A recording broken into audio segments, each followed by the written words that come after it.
Hey, what's up everybody? BDF 44 coming at you with another video. Alright, so I done walked all the way to Inglewood and Rosecrans, stopped at the Denny's over here to, take care of what needs to be taken care of really quickly before heading back out there, and found myself walking out of the Denny's in the wrong direction. And as you can see what's behind me, public storage. Once again, just kind of stumbling into what I needed. Now, I saw this storage place as I was coming up Inglewood, but I came out of the wrong direction leaving the Denny's, and the direction that it sent me in was the direction I said, nah, I'd rather not walk that way. I'm ready to turn around, see the storage place, and I'm like, do I want to walk down there? That's out of the way. I've already come all the way. I should, but I'm not going to. And the Lord sent me out the wrong direction of the Denny's anyway, just to put me over there. Basically, if I were to try to move in there, it's going to be about $289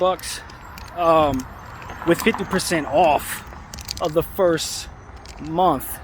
10 by 10 is probably the storage I would need, I think, for my things, unless I can go with the 5 by 10 if I get rid of a few things. So I don't know, but it's gonna be about three something a month there for the size that I need, which is a little pricey.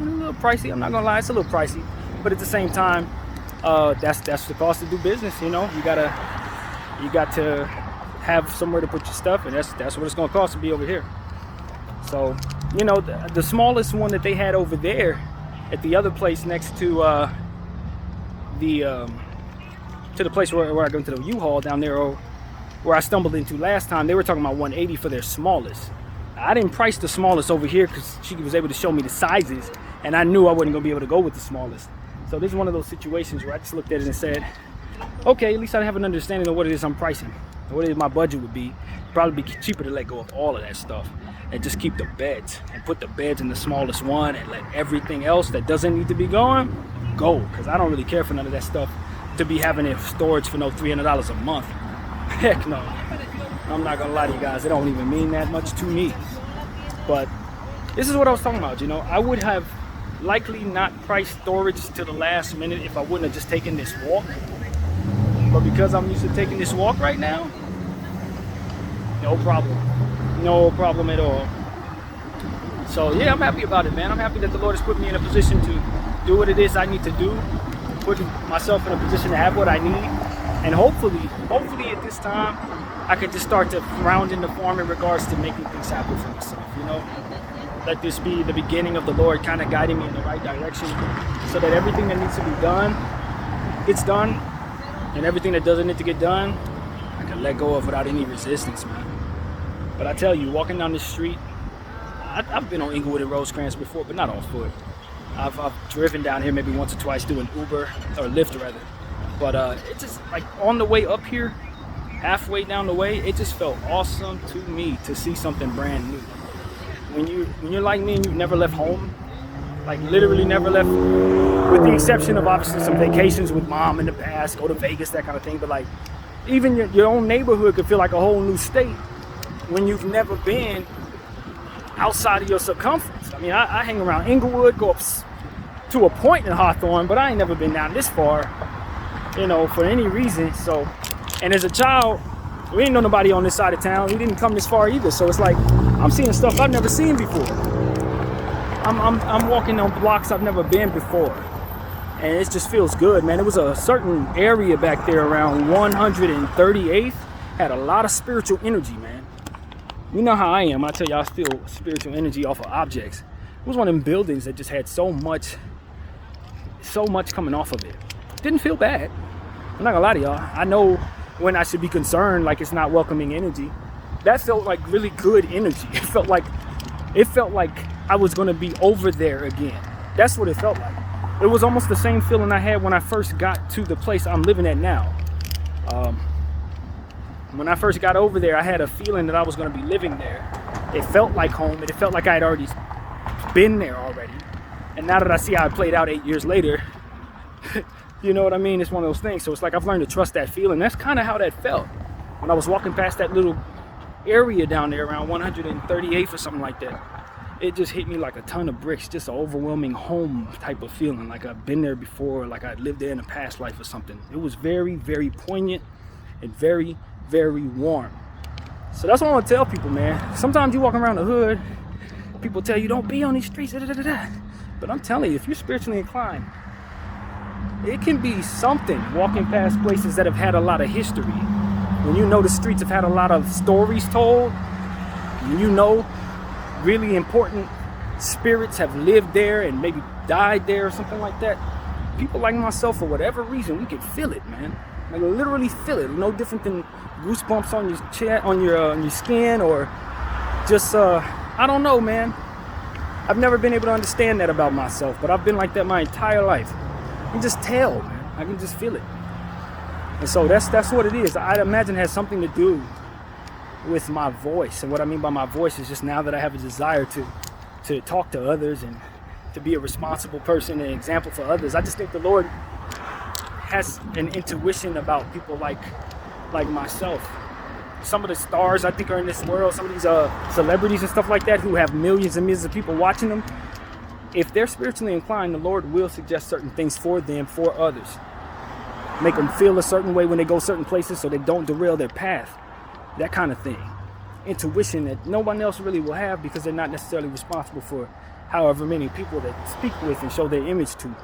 I just feel like this, when you know there's a real God, you add that God variable to a lot of things and it makes sense.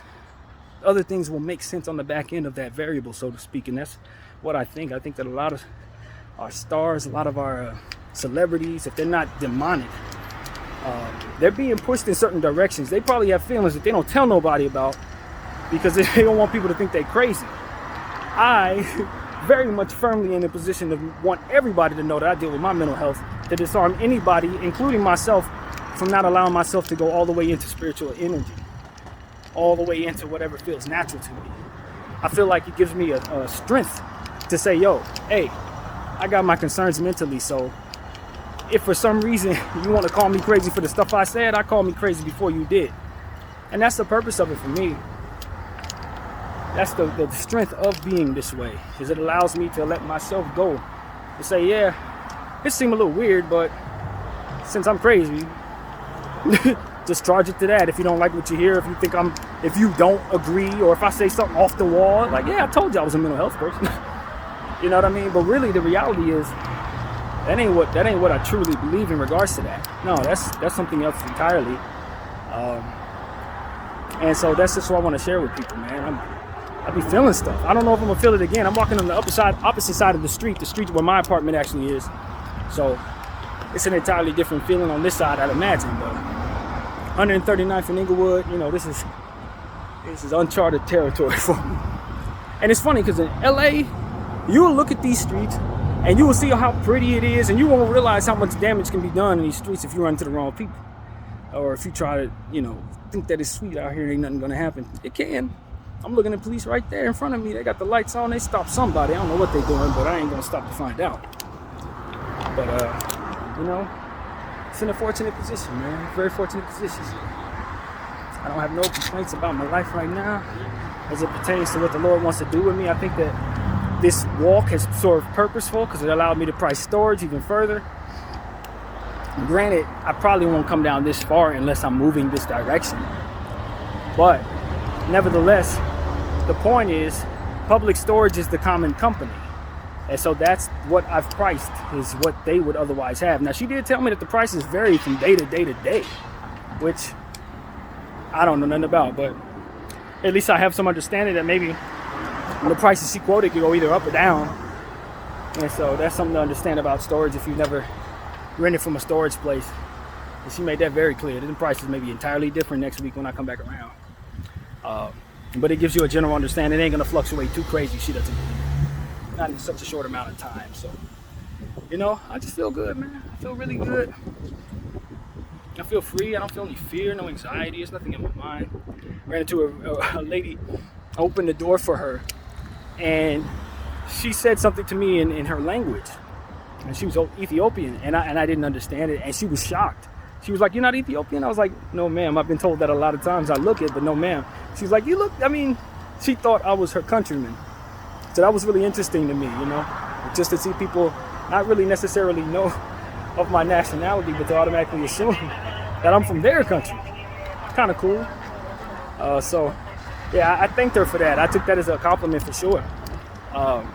You know what I mean? I don't have any negative thoughts about Ethiopian people. They've always been great to me. And so that's all right, man. That's all right. That's the type of interaction that I deny myself. I don't get to meet people. I don't get just little interactions that ultimately make life what it's going to be. It ain't the first time somebody's told me I look Ethiopian. I've been told that all my life, believe it or not. I don't necessarily know if I have any Ethiopian roots. I think most of my people are from New Guinea, on my dad's side. That's the Africa roots that I'm aware of. But as far as everything else, I think Nigeria, I believe it's Nigeria, that they've traced my roots, but I don't really trust those tracers, so to speak. I don't like ancestry. I take from them, but I don't think they're quite where they're headed in terms of being able to pinpoint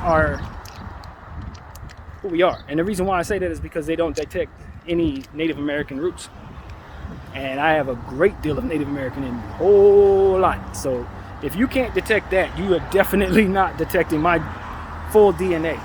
No, absolutely not. So yeah, I'm very proud of all my heritage, man. Very proud of my family, very proud of everything that makes up myself. And I hope that I can honor that in 2023 with the years I'm alive by stomping around being a good person, representing my clan or whatever you call this, stomping around being a solid human being, representing who it is I want to be. Walking past the weed shop, no, I ain't got no weed money, let me just keep on pushing. Lord knows I'm always tempted to give myself that. But I'm trying to discipline, not necessarily because I don't want to smoke, just because I got to budget all my money, with what's ahead of me. I can't afford to smoke no weed, but I think that's just what the Lord is doing. He's disciplining me to do things that otherwise maybe 2 weeks ago wouldn't have thought to do. I would have risked this money before the case, before I've changed my way of looking at things, my immature ways that were just on my mind in my life just 2 weeks ago, things that I'm trying to shake off of me. I'd have definitely bought me some weed with all this stress I have. Are you kidding me? I'd have spent my last couple of dollars to make sure I wasn't dry on no dang weed. But where I'm at right now, I don't feel a need to get by. I don't think these times are as stressful because I'm not leaning into my natural mind. I'm rolling with the Lord, and He's allowing me the strength to do all kinds of stuff. As I was telling you guys, not dealing with no kind of lust energy. I mean, let alone having to go crazy over weed, you know what I'm saying? So it's like He's just strengthening me to meet these times with what is necessary organically, as if I chose it myself. And am only vaguely aware. It's almost like that. I always have this notion in my head that we get to choose the life we live. Those of us who are connected to God, we get to choose the life we live. And I don't know if that's true. I don't hold that too true, but I just feel like with the path I've been given, if it's headed the way it feels like it's headed, it's favorable. It sounds like something my spirit would have chosen. You know what I mean? It really does. I would not be surprised if the Lord allowed me to remember that I did choose all of this. Would not shock me at all, just by some of the vibes that I get from the difficulties of my life. How strong I felt when certain things happened, including this. It's like, if this was not the Lord's plan, it should not have panned out to make me feel better when I go through it. And I start to wonder, is my psychology that of somebody who only wants to strive when I'm struggling?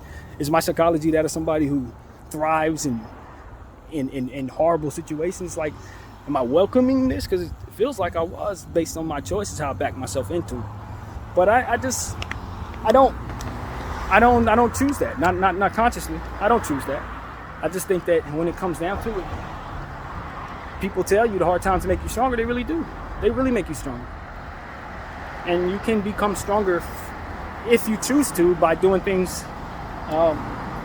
in a way that improves your energy, as I always say.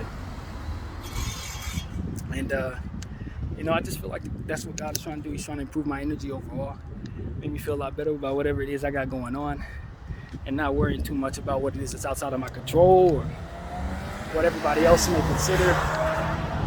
And even in considering what everybody else is considering, you got to take care of home first. And that's more than half the battle.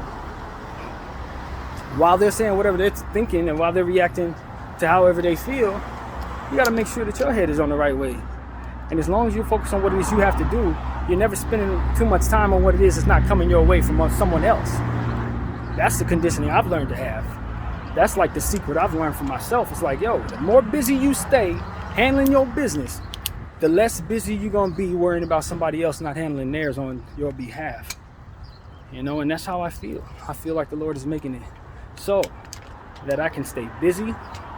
And because of it, I'm not fiending to waste money on weed. I'm not worried about how we're running out of time. I'm not worried about anything other than continuing to build on the confidence I'm finding outside in this wonderful walk that I'm on right here. So, and letting God guide me to various things that will help directly with my circumstance, like pricing storage places. God knows what else He's gonna have me stumble across on these walks. I am having a tremendous time doing it though. It's the best time. Like I said, my favorite week, one of my favorite weeks in my entire life has been this tough week where I've been able to show myself once again what I'm made of. And I think that has something to do with it. You know, when you be cooped up in the house by yourself for 2 straight years, or a year and a half, however long it's been, and you go through all these different things, you really believe you start to become weak. Even though you've overcome things, you start to think that trait that made you stronger kind of just disappeared somewhere, like you can't find it again. Or you wonder if nature calls in some way, can you meet it after all this time doing things the wrong way? And I think I found out the answer is yeah, you can. You can be in a situation where you get weak for a long time and find the strength to overcome if you have your faith with you. I think that's what's really pushing me to be more brave or whatever it is. I think it's that faith. And that God variable that lets me know that the impossible is possible. That going out on a limb for the betterment of yourself is something that's not something you have to choose out of. You don't have to choose out of that. And so, I'm walking past this Russell Westbrook mural. I'll show it to you guys since it's a Laker channel after all. I know we in Russie Hood right now. I think that's what it is. Even, I don't know if that's his hood or not, but I know he spent some time in Hawthorne, so I think they honor him with that half Clippers, half Lakers thing right there. I took a picture in front of it too. You best believe I took several pictures in front of that thing. You know what I mean? Still got love for Russ, even though it didn't really work out for the Lakers. Russie's LA's finest, man. He can't do nothing to change that. So that's what it is, man. A lot of respect to Russell Westbrook and his family, man, his people. Yeah, man. That's what's going on over here. Just trying to keep it positive and very much succeeding. You know what I mean? Ain't just trying. We are definitely positive.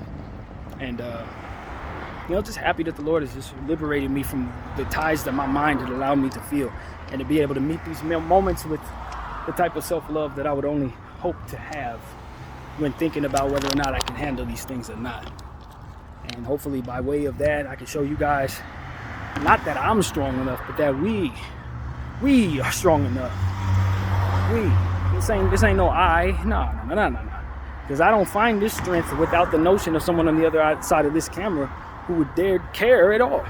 And you've already shown me that you do. And that's why I can keep on pushing forward with the understanding that I got to keep challenging myself to be better in ways that I never would have without you. Wouldn't have wanted to, wouldn't have seen the responsibility to do so, wouldn't have made as much sense to do so for no other reason, and I wouldn't have seen none other reason. And so that's why I really hope the Lord does continue to keep this in my life, continue to grow my voice, continue to make me more responsible within that voice, because it gives me something to keep fighting for. You know, fighting against these weaknesses in regards to. So that's what I want to tell everybody, man. You can do it too. Maybe you don't want a voice like mine, but you can find your reason. You know what I mean? And I think that you will find a reason unique to yourself will give you all you need. You know what I mean? My voice is my reason, but maybe your family is your reason. Maybe your goals are your reason.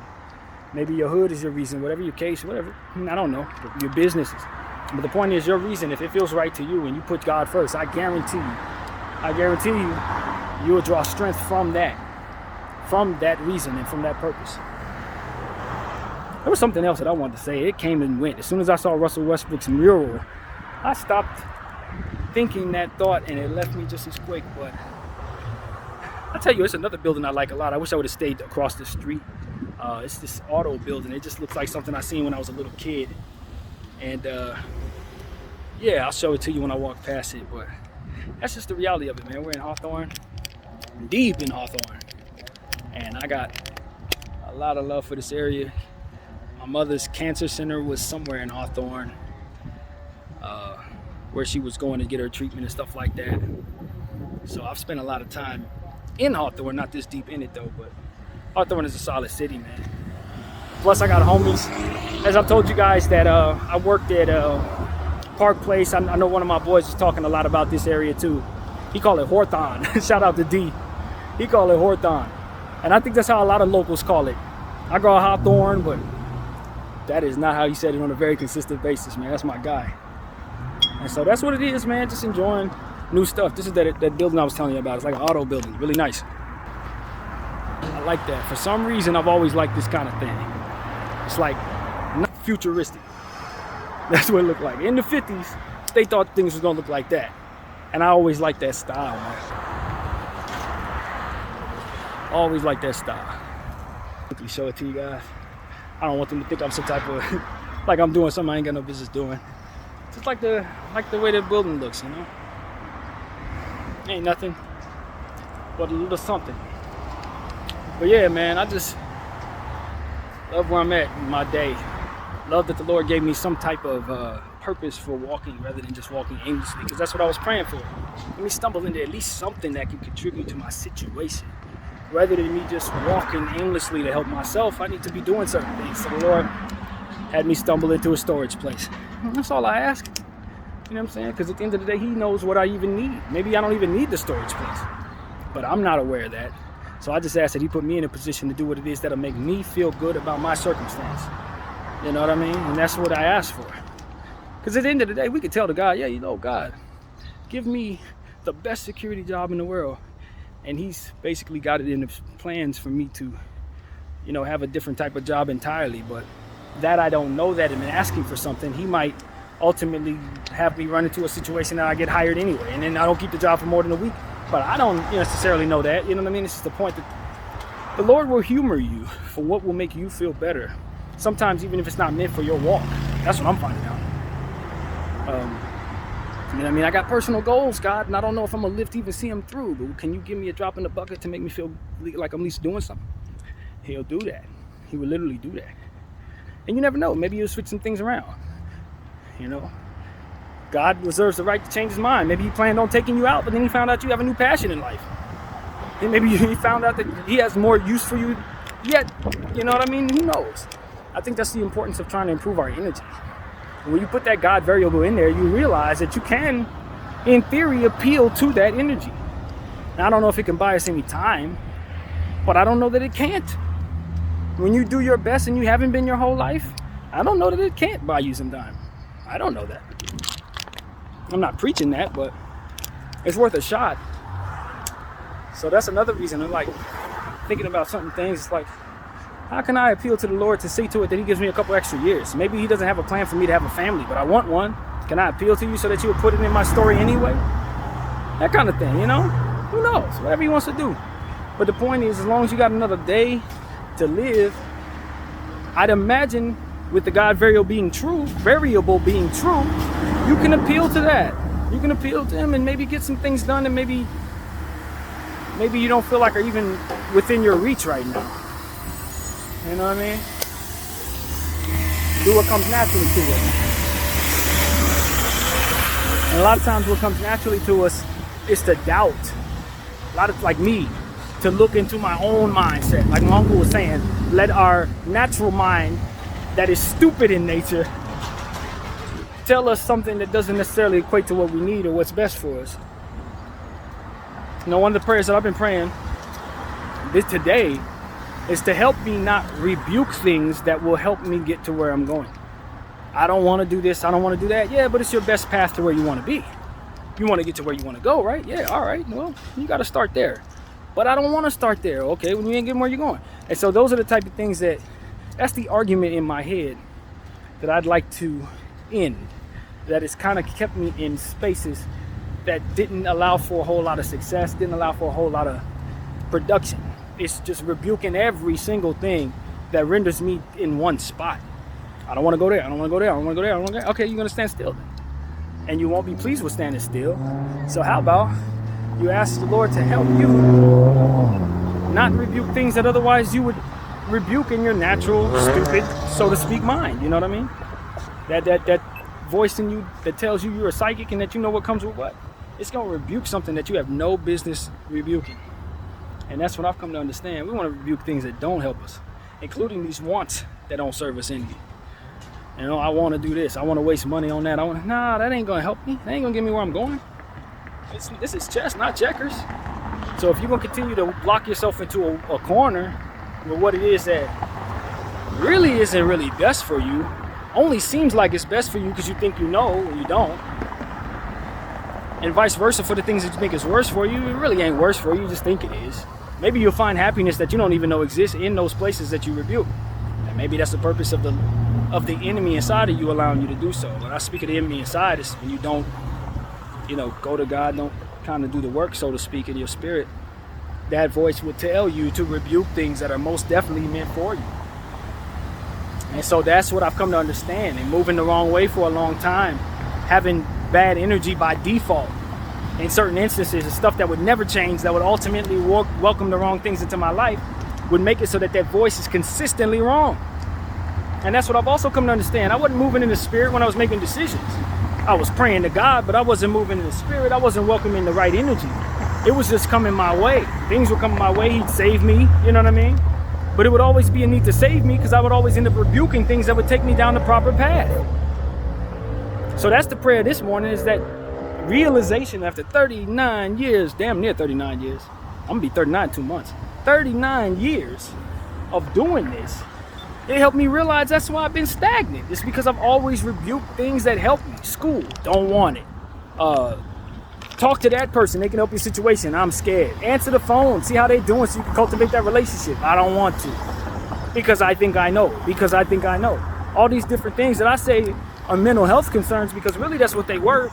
Defensive mechanisms that didn't work for me. But at some point in time, you got to also look at that and say, those defensive mechanisms are in place, but that you adhere to those that don't work for you is because you're doing something that you shouldn't in other areas. And mental health is one thing, but where's your spirit at? Are you doing what the Lord wants you to do? Are you welcoming the right things? Are you sacrificing crap you ain't got no business sacrificing? Here's what it was that I saw when I was looking at that Rusty mural that kind of left my mind. Here's the thought, came back. There's a difference between doing things wrong and doing things the incorrect way. I was walking down the street and I told myself, you did things incorrectly, but I don't think you did anything wrong. My motivation for what it was I was doing based on what it is that I knew was sound. I wanted to do this because I had that good-hearted thought in mind. I wanted to do that because I had that good-hearted thought in mind. But that I was welcoming the wrong things into my life was because I was moving incorrectly as it pertains to my spirit, as it pertains to what I was welcoming into my heart, as it pertains to being close to people who love me, etc.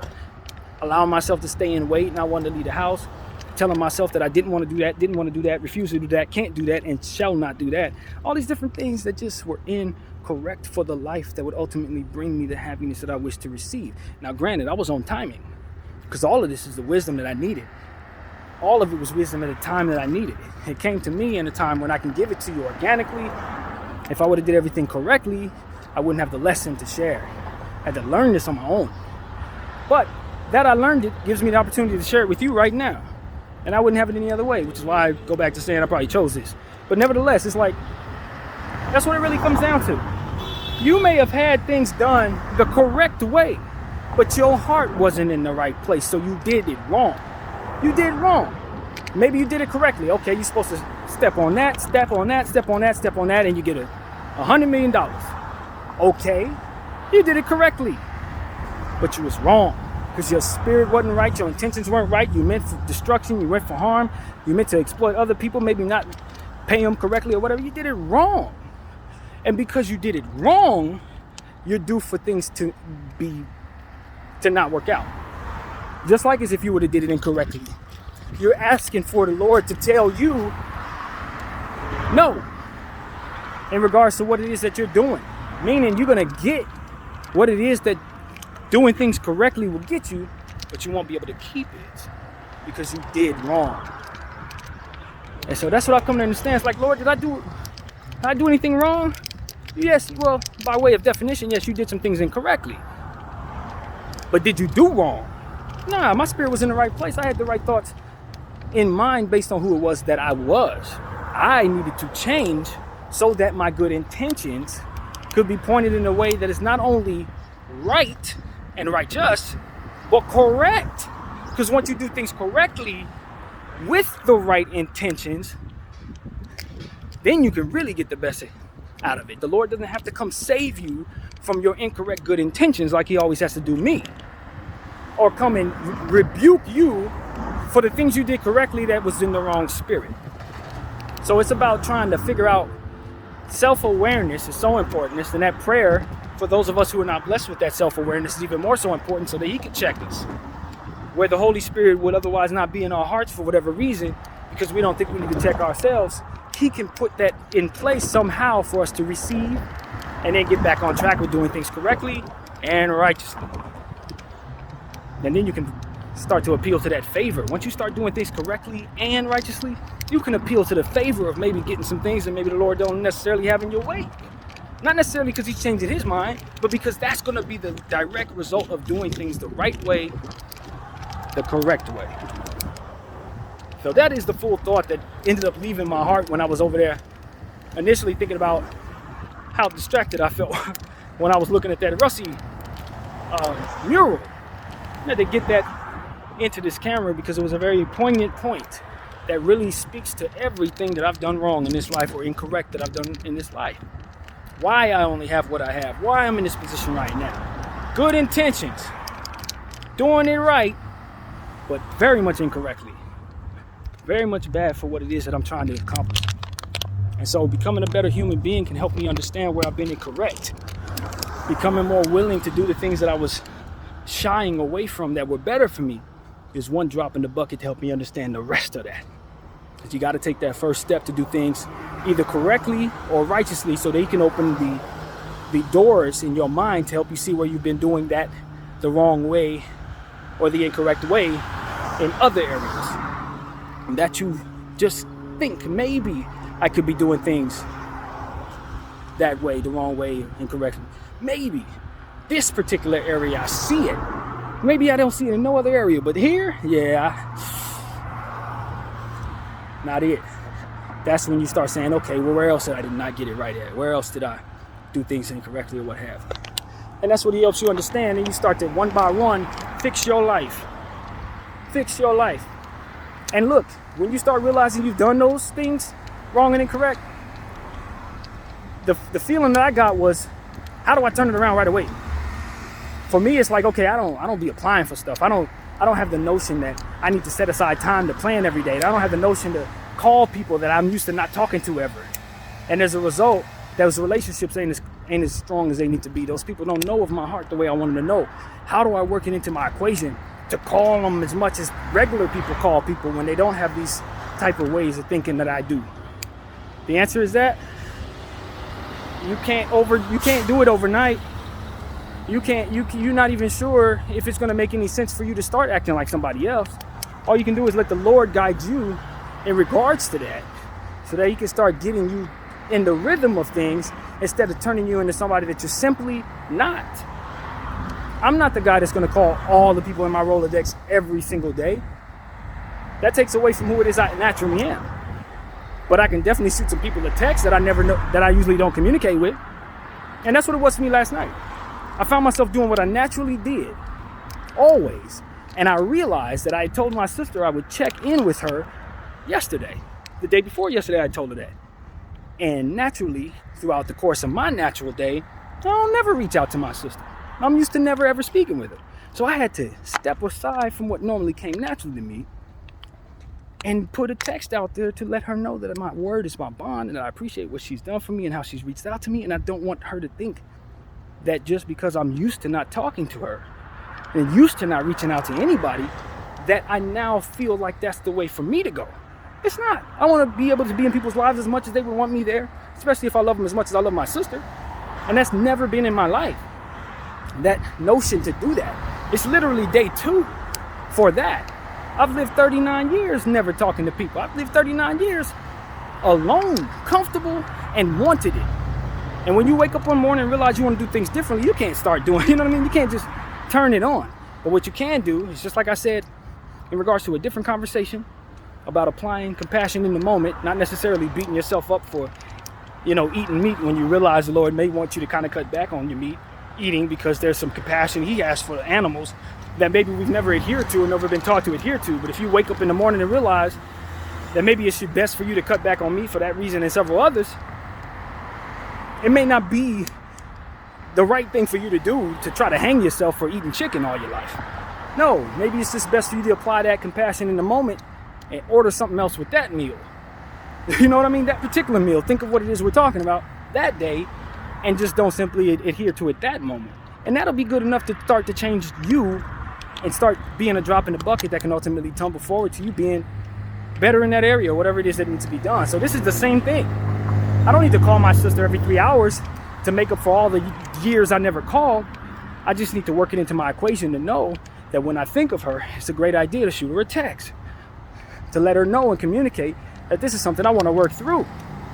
And maybe maybe she'll be willing to reach out to me a little more, knowing that I want to hear from her. You know what I mean? Because that's the difference. She didn't know where my heart stood. Now she knows, okay, my little brother does want to hear from me. It's just that it's not worked into his equation as a person to really deal with anyone of any kind. But that he's trying to change, she'll know that she can reach out to me because it'll never be a situation where I don't want to hear from her. And so that's where it starts. You let that other person know where you stand. And then from there, now you've started the process of helping both of y'all help you become more consistent in communication.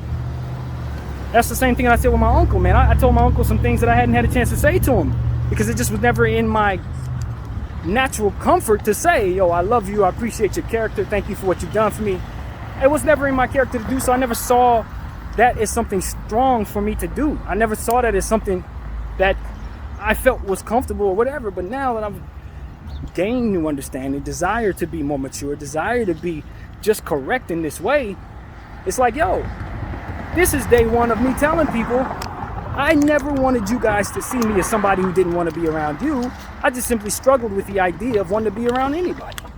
But now that I see better, let me help you understand that anytime you want to reach out to me, I always want to hear from you. And until I get to a point where I'm used to talking to everybody like I'm supposed to, I'm still a work in progress in that regard.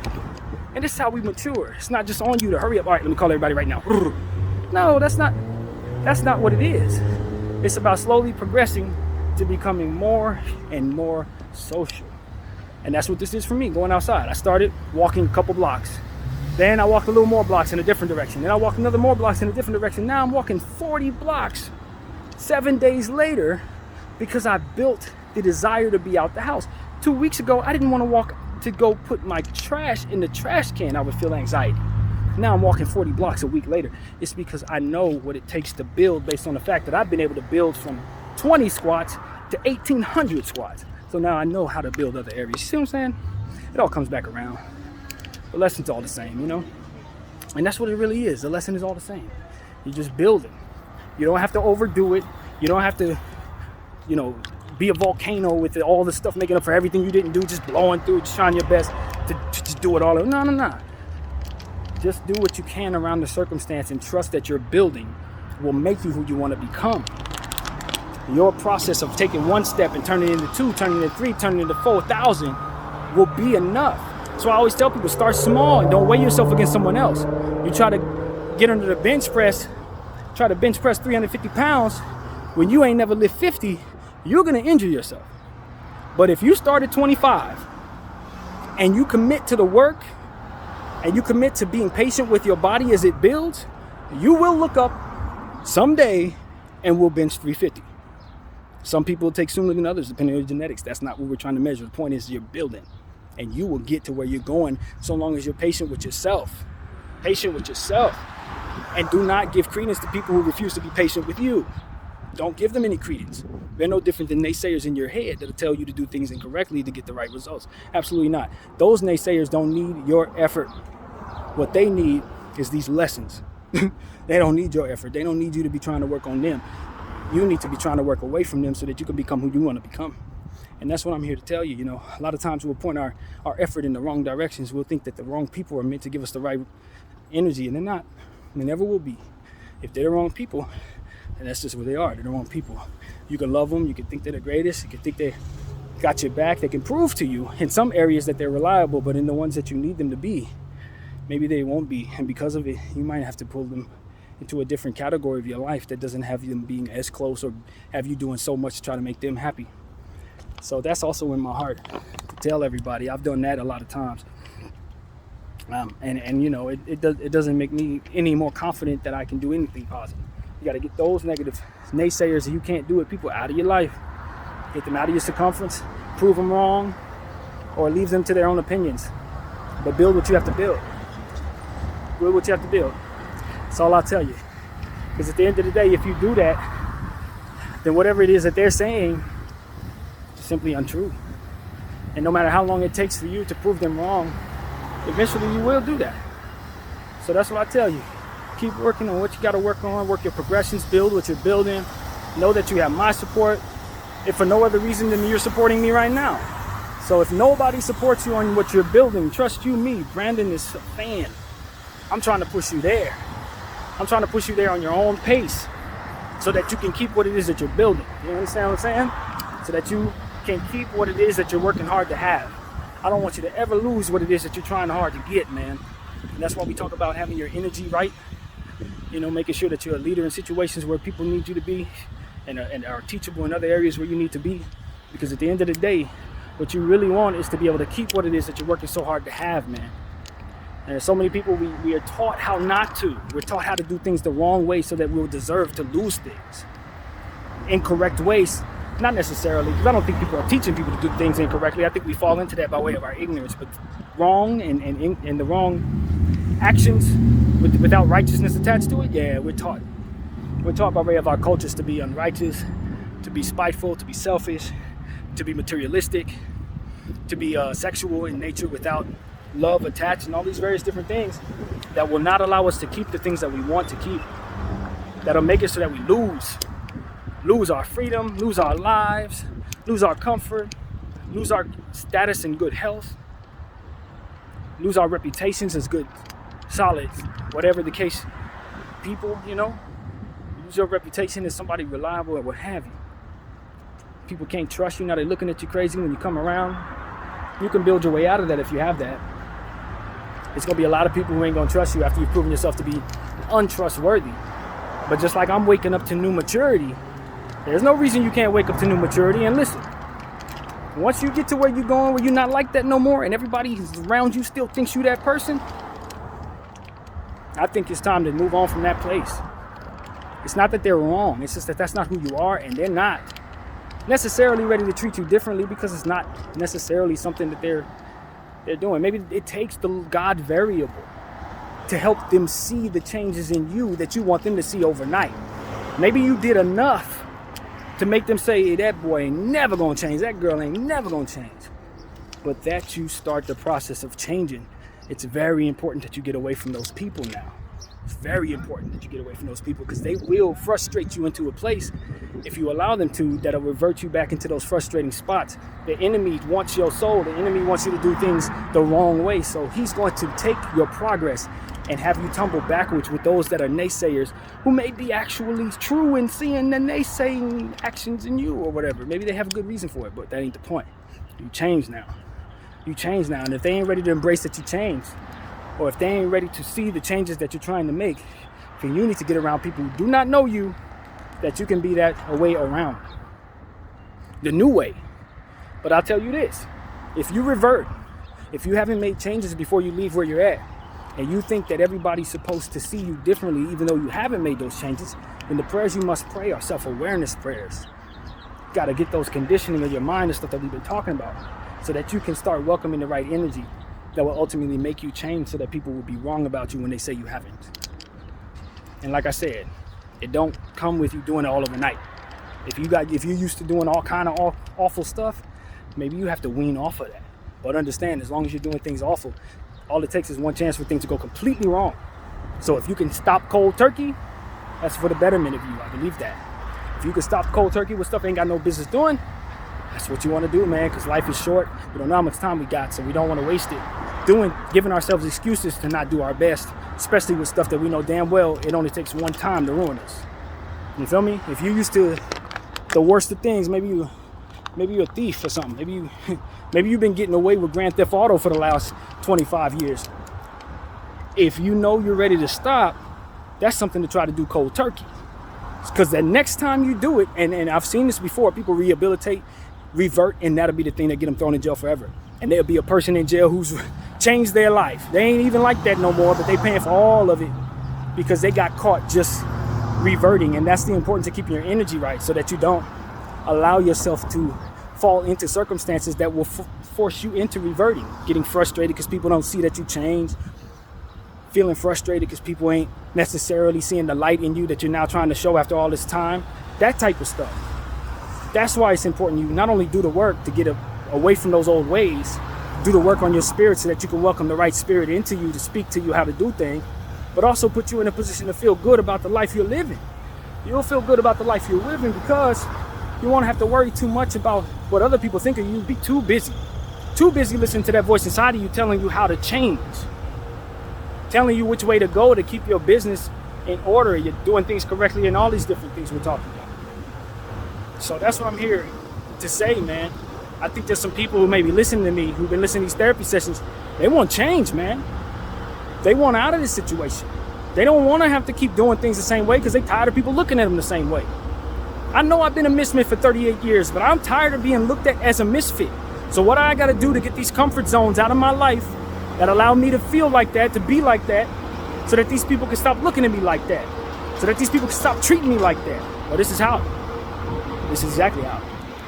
Don't try to do it all overnight. Trust that you can build. In fact, I told you in the last one, if you build something, you can build something else. And if you ain't never built nothing, build a prayer list. That's what I did. You know what I'm saying? Build your body up. That's what I did. And that helped me build other things. And so that's how you do it, man. We could change, bro. I don't none of hear nobody tell me I can't change. I already have. It took 7 days for me to do so. Getting me out the house. So if you got a problem, and trust me, this ain't limited to people who are sane, bro. Sis, it ain't. This ain't limited to people who are sane. You can be mentally ill. It don't matter. There are things you can do within your parameters. There are things you can do within your conscious mind, especially if you let that God variable in. You can help yourself. I promise you can. I'm doing it. So that's why I'm going to tell people, don't allow yourself any excuses. I allowed myself the excuse of mental health. I allowed myself the excuse of mental health and believed it. I just believed it. Still do. But it's not an excuse for doing better. It's not an excuse for not doing better. Rather, it's not an excuse for not believing you can change, if necessary. And so that's why I tell people, man, change if necessary. And if you got things that you like about your character that you don't want to change, then to keep those things and let go of everything else. You know what I mean? That's what I tell you.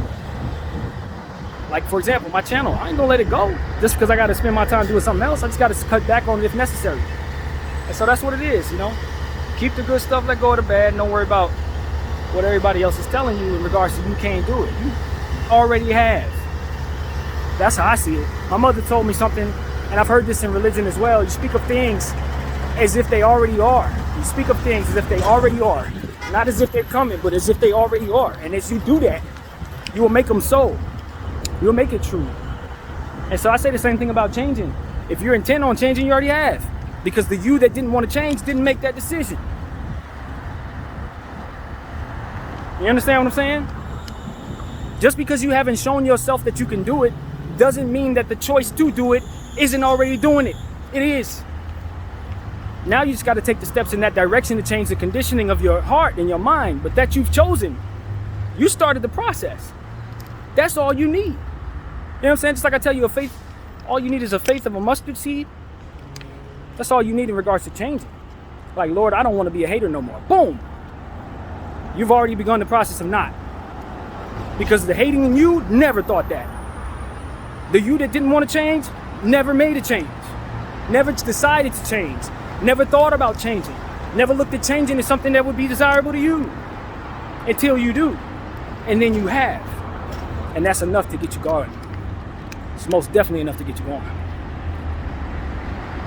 Since I've been talking to you, I have been called 3 times by Scam Likely. I really, really want this to stop. I've been praying about this seriously. I want it to stop, man. I tried what my uncle told me. I did. They called me. I told them I was recording. They kept spieling. They sent me to another person. I told him the same thing. They kept spieling. They don't care. They don't care. You can record them. You can tell them you're going to sue them. They don't care. That's what I'm here to tell you. The advice I gave you, it didn't work. It literally didn't work. I told them that. I told them I was going to sue them. I said all the stuff. They just kept spieling. So what I'm here to tell you is we're going to need help here, stopping these people from calling us and spamming us. There is no hope to get them not to. You can threaten them with legal action. You can threaten them with anything that you in your heart. If you can't get a hold of them physically to choke them out, and I don't suggest you do that, but that's probably what it takes to get them to shut up, then you're probably gonna have to hear something. And so I just want to let people know that help is needed in regards to getting these spam likelies out of our lives, man. We're gonna need the SEC and everybody else to step up and seriously do something about this. Getting 35 calls a day, 3-4 times an hour, and they don't respect legal threats. It gets to a point where they need to change. You understand what I'm saying? Change is needed. If you got a job like that and you follow me, quit. You are a detriment to my mental health and everyone else you call. Quit that freaking job. Find another way. I kid you not. And I promise you, I ain't taking on no job like that. Seeing how they're harassing people, seeing that there's no respect paid to the common person, I would rather not do that type of job. Money ain't that serious, man. Might as well, you know what I mean? I don't see it as much different than doing anything else that's horrible for the community. If you're a telemarketer in 2023, you're contributing to the deterioration of people's mental health. I kid you not. If you work for some of these companies that tell you to spiel no matter what, know what you're contributing to when you watch me talk to you. So that's what I want to say, man. I want to use my voice to do something about that. I don't know how. I don't have the biggest voice out there. But if I could speak to 1 million people, man, I would talk about that for 20 minutes. Like, bro, do y'all have any idea how much harassment the common folk have to take on just from having a cell phone and accidentally applying for health care? Jesus Christ, man. And I hate to blaspheme Jesus when we're talking about him, but I'm not. I need his help. This ain't no blasphemy. I'm actually asking him to step forward and do something about it, and believe me, I have. Not only in regards to that, but several other things that have ultimately frustrated me about being alive today in that way. Different companies that are awful. We done talked about all kinds of stuff on this channel. All of them have been addressed in prayer, especially since I've been in these last 7 days doing things the right way. I've been talking to God about some of these things in ways that I think, he's probably listening to me a little more right now because I'm being a bit more obedient right now. So that's what I'm here to say, man. I believe in God. I got the God variable in my heart. And a lot of this stuff that is bothering me is being addressed. Absolutely being addressed. Walking past all these weed spots, I'm like, nope, not today. Nope. As bad as I wanted, it ain't, man. Nope. We just not there, man. And that's the discipline that I hope to continue to have. I love being able to smoke. I ask the Lord to continue to provide me what he wants me to have, not what it is that I would choose in my natural mind. And he's giving me plenty. I'm telling you, I prayed for various opportunities to be able to have a relaxing moment, and he's always given me what he wanted me to have. So this ain't no different. He'll give me what he wants me to have when it's time. But for now, the discipline that I hope to display should translate to me having what I need. So long as I don't waste any funds that I ain't supposed to waste, I'll probably have exactly enough. And so that's what I asked for, to want the right stuff, to be able to endure so that I don't need things that I don't actually need, be able to endure so I don't ask for things that are not meant for me. And that's what I'm asking for. And he will help me with that, so that when it's time for me to enjoy anything, I'm doing it not only in the righteous way, but correctly. So that's the word, man. I done walked so far talking to y'all. I'm almost home. You would think that it would have worn me out or made me more tired, but nah. That bus pass is not getting no use at all. Everywhere I need to go, steps. And a lot of that, of course, has to do with not having a schedule, but nevertheless, it's what it is, man. The warmth has come up. This is the first time the sun has been bright like this in 5 days? So we're not necessarily dealing with the June gloom that we were talking about. I got a thermal on and a sweater, so I'm a little hot, but it's all good, man. So yeah, that's what it is, man. I hope everybody's enjoying my therapy session. I'm certainly enjoying doing what I'm doing. As always, finding strength from just sunlight and being outside in fresh air, for which I deprave myself. A very underrated aspect of this is what it's doing for my skin. because I've told you guys I was having skin issues and stuff like that. I think the sunlight most definitely contributes to overall skin health. If of course you are able to stay in the sunlight. I don't want to give people the wrong advice, but for people like myself, the sunlight can help, man. It really can. But if you're a fair skin, man, make sure you have that sunscreen. Don't play around with that. If I had to wear sunscreen, best believe I would. Ain't no shame in that. But yeah, that's what I'm here to say, man. Sunlight is good for all of us. Get some if you're an isolated person. Take it from me. Nobody wanted to be in isolation more than me. Nobody wanted to be cooped up in the house more than me. It was not uncomfortable. It was only uncomfortable when it was ripped from me. So, with that being said, I'm talking to somebody who probably feels even less attached to isolation, but still attached just the same. When I tell you, you'll be happy you got out the house, man. You'll be happy you got out the house, because what helps with the anxieties that I started developing in the house was just being out more. Being afraid to go to the trash can. It came from not going out enough. And so when you live through that now, you know better. You condition yourself opposite of that.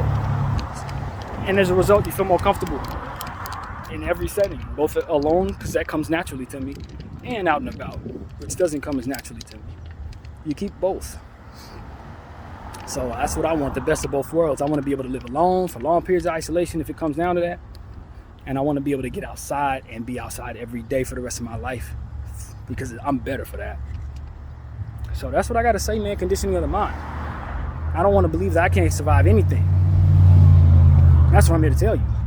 I want to be strong enough to have any circumstances, because I'm still living forward. If I can still breathe, then obviously the Lord wanted me to try to keep enduring somehow, or else he would stop my heart in this right now. So with whatever he has written in my story, I want to be able to meet it with the type of energy that's necessary so that I can win whatever battles I'm going up against, so I don't ever want to kill myself or do anything that would otherwise harm my situation. Choose to do things that open the doors for myself to be more happy. And that's what it is, man. You know, open those doors. And it starts with your choices, with what you believe you can do, your conditioning. And then from there, well, the rest is just building, baby. That's all it is. Just build it from there. So yeah, man, this is good, man. These lights are changing on cue. Every time I'm walking toward the light, it just changes in my favor right now. I'm not even having to slow down, which is a stark contrast from what was going on yesterday when I was stuck at that light for 10 dang minutes over there by that donut shop. But yeah, man, I don't know where the Lord wants to take me. I don't know if I'm saying goodbye to Linux or hello to it, to be honest with you. I'm not really sure. But I know I'm starting to love walking around here. You know what I mean? I really am. I'm learning to love walking around here as opposed to being afraid of it. And this has been fun. Just seeing new stuff, man. Walking all the way to Rosecrans. That is a very far distance when you consider it without actually doing it. But once you do it, oh man, it feels great. Not only that, but I'm building strength in my legs. Leg muscles that only come from walking the pavement that you don't get when you sit in the house, only walking back and forth in your house. Even though I got the squats going and all that leg stuff, it ain't the same as working those leg muscles that need to be worked out when you walk the streets. I have been sore on my shins for all 7 of these days. I've been in significant pain. As I was telling you guys, I needed to rest that off, but I think we're finally at a point where the pain is at a minimal and the strength is building, and now I can walk further without it having any negative effects on my body. So we're close now. We're walking past the laundry mat here. Is this the one I usually go to? Nah, I think this is the one further down. Unless they changed the color of it. Yeah, they did. They painted it. It's the same one. So I'm only about a block and a half from the house. 40 blocks, y'all. 40 plus blocks. Albeit Hawthorne blocks. They are not as long in this area, but still, there's some long blocks. Just the same. So yeah, man, feeling good, man. I feel really good. I hope everybody, you guys, are feeling just as good. Getting out of the house, wherever, whether the weather's great or not, it don't matter. Just enjoy yourself. Do what you got to do in your life to make sure that you're getting the most out of your days. Because taking things for granted, or just assuming everything's going to be fine every day, I tell you, man, people run into new circumstances every day, new realities every day. So while you have what you have, while everything's fine, take a second to just say, man, everything's fine. That's all it takes sometimes to appreciate things. Just to look around and say, yeah, everything's fine. And be like that and mean it and know it. You know what I mean? And know it. So that when things are not so fine, you have that imprint in your mind of when things were better. That helps you through it too. You know what I mean? Instead of just dreading every moment that doesn't necessarily have a celebration attached to it. Sometimes those are the moments where things are just peaceful that help you get by when things are not as. You know what I mean? It comes together to make you okay, so to speak. So yeah, this person's trying to back up. I'm watching them. Hopefully they can do so. I've been through this so many times trying to back up in streets like this where you can't see around cars at all. Yeah, she's good.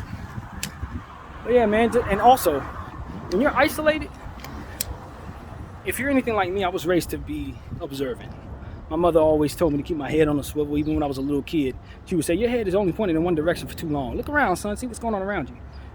And that kind of thing. You will dull those senses if you stay in one place for too long in isolation like I did. You will not be as sharp as you need to be. But and that's one of the things that underrated things that this has done for me. It's gotten me back on my regular observant tip, being able to kind of just do what it is. Because naturally, as a security guard, you're gonna have a trained eye. You know, raised by a police officer. My mother was a cop for a couple years, raised by her, and then doing security for 10 years. You're gonna have a good eye if you know, if you learned anything along the way.